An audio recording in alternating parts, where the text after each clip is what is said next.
Week 10 of Fortnite Season 6 is here, meaning that we are only a few days away from the launch of Season 7, which is set to be the biggest and best season of Fortnite Battle Royale that we've seen yet. With a handful of new limited time modes coming, some major map changes, and even the potential for a major one-time event going down at the end of the year, Season 7 is bound to be jam-packed with new content and tons of exciting surprises.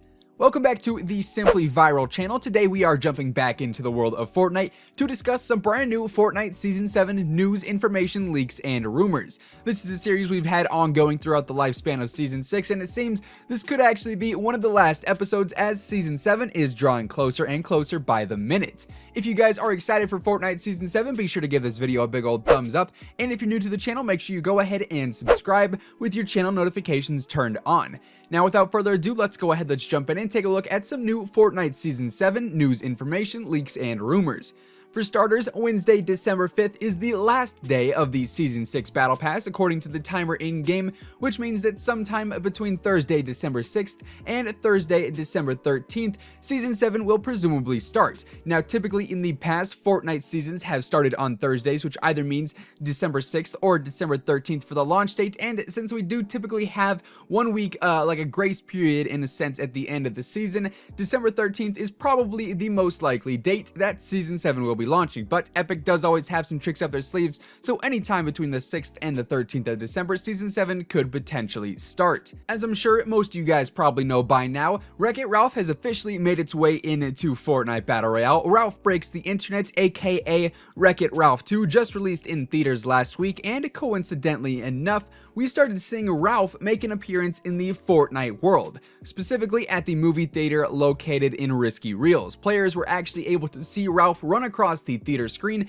and wave before disappearing across the other side. And a brand new emote was released called the Hot Marat in celebration of Wreck-It Ralph 2. Chances are that any day now, maybe with the launch of Season 7 even, we could get an exclusive Wreck-It Ralph skin in-game, or maybe even a Ralph Breaks the Internet limited time mode crossover similar to how we got with the Infinity Gauntlet LTM between the Avengers and Fortnite mashup. We haven't really had any major crossover events since the Infinity Gauntlet LTM. Well, I mean, we did get the whole Warner Brothers partnership with the Deep Freeze bundle, but that wasn't anything crazy, and obviously that's just one skin in-game. It seems like any day now here we could actually be getting a full-on LTM, or maybe even some skins from Wreck-It Ralph 2 or Ralph Breaks the Internet, and sort of start a brand new crossover event, which would be pretty cool to see, seeing as I don't think many people saw this one coming. Moving on, a snow cloud can actually be seen just off the map from Flush Factory, where Aim's parachute actually is landed and strung up on one of the towers there. This presumably means that Aim came from the direction in which this snowstorm is located, which explains the frost that he has on his feet and on his hands. Players are now speculating that this snowstorm is going to reach the Fortnite Island by the launch of Season 7 and will create a Winter Wonderland theme for Season 7's map. If you guys have actually been paying attention to this snowstorm or this snow cloud, each day it is actually progressing a little bit closer to the Fortnite Island, which is why people are assuming this is actually an official snowstorm and not just some random cloud that Fortnite decided to put into the game. Not to mention, it also is located right behind Flush Factory, where I mentioned Aim's parachute is landed, sort of signifying that Aim definitely came from where that snowstorm was originally located, or wherever that snowstorm was snowing on, that's where Aim actually came from. Anyways, with people speculating that this snowstorm is going to create a massive snow Winter Wonderland map for Season 7, we can definitely talk about how snow will change the map. Obviously, if snow covers the map, that is going to recreate the layout we once knew and introduce a brand new playing field for players all across the board. With some new points of interest bound to be introduced as well with the launch of Season 7, the Season 7 map will seriously be one of the coolest ones yet. Imagine the entire map covered with snow. Maybe we could even track players a little bit better because people might be leaving footprints in the snow. Obviously, it's going to sound different as players are crushing through different snow mounds, so I think the sound of players in-game might be a little bit easier to recognize. So perhaps being able to hear when a player is running around outside of your house or entering your building, it might be a little bit easier to hear them.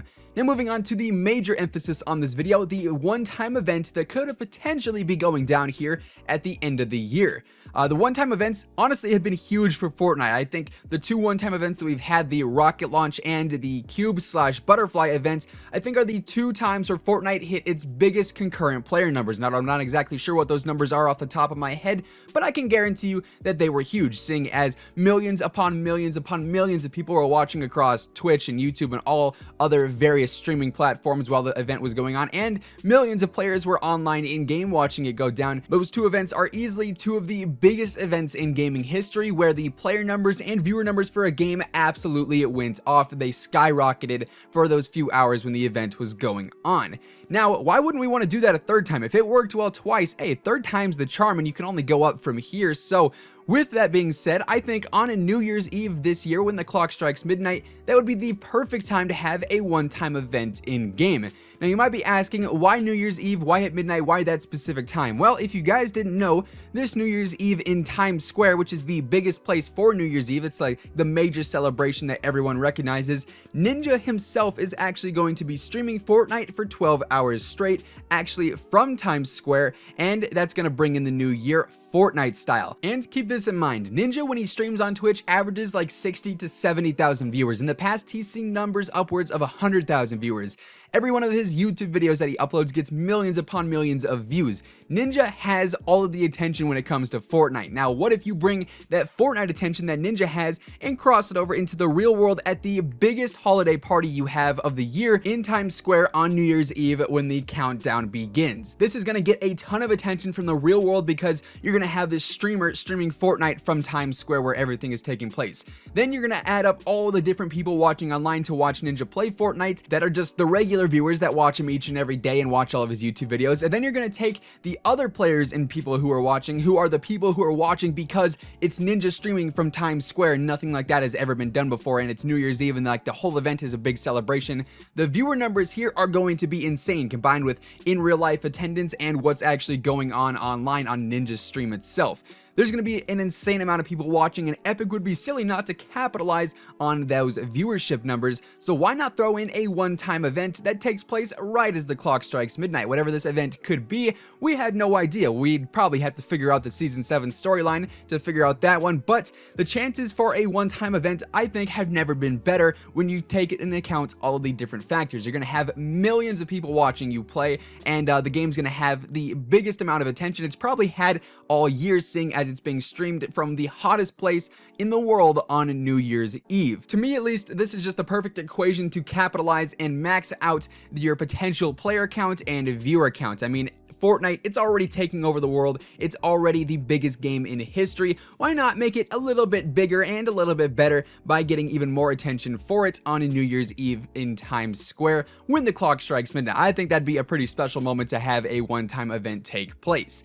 Moving on, our final leak and piece of information for this video is the potential of a brand new consumable coming to the game through magical potions. This is a pretty new development here for the channel. You guys have probably heard me mention it briefly in some other Season 7 rumor videos, but basically we've seen a lot of magic suddenly come to the game in the form of a couple of wizard and witch skins that were seen in the item shop a few weeks ago, as well as magical teleportation portals that are located under Wailing Woods that can actually teleport you from one portal to another. Now, we're not sure if those are going to expand in Season 7, but the idea of magic is definitely in the air here on the Fortnite Island. So is it possible that in Season 7 we actually get a brand new consumable in the form of magic potions? I'm leaning towards it's definitely a good possibility. I personally think magic potions could be a good consumable to have in the game because you could add a lot of different things in here. You could have potions that give you an increased speed so you run faster. You could have potions that give you a faster reload time. So if you have a heavy sniper, rather than taking like 6 seconds to reload, it takes 2. Or you could have so many different effect changes happen because of magical potions. The variety here could be really, really cool. You could even have negative effects. So maybe if you drink a potion, you have a slowed movement speed, or you can't jump, or something else happens that probably wouldn't benefit you in game.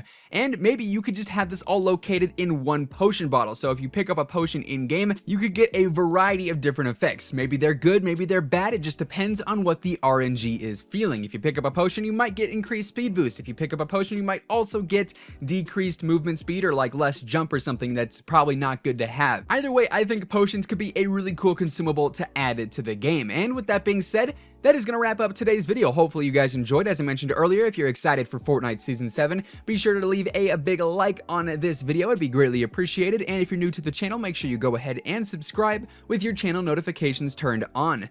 Once again, thank you guys so much for tuning in. Until next time, take it easy, have an awesome rest of your day, and we'll see you on the battle bus. Peace out.